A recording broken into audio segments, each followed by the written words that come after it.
பிரம்மாவுடைய மனைவி பேரும் இப்ராஹிமோட மனைவி பேரும் ஆபிரஹாமோட மனைவி பேரும் ஒன்று தான். பிரம்மா சரஸ்வதி.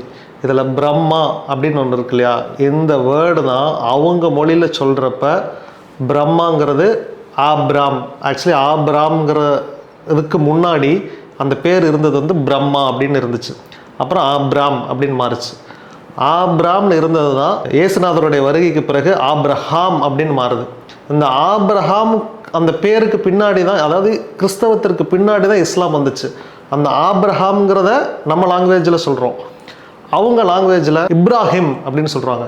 மனைவி பேர் பார்த்தீங்கன்னா இப்போ பிரம்மா சரஸ்வதி, ஆப்ரஹாம் சாரா, இப்ராஹிம் சாரா அப்படிங்கிற இதே பேர் தான்.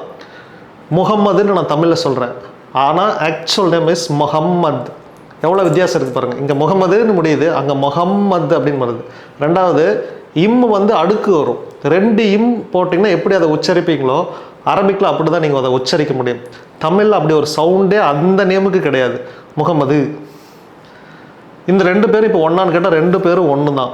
இந்த மொழியில் அந்த சவுண்டு இல்லை.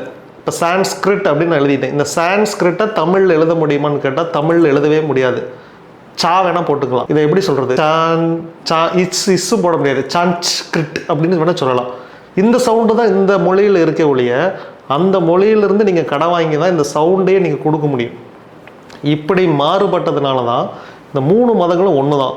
இதில் ஃபஸ்ட்டு தோன்றிய மதம் ஹிந்து மதம் தான். இதில் நோ டவுட்.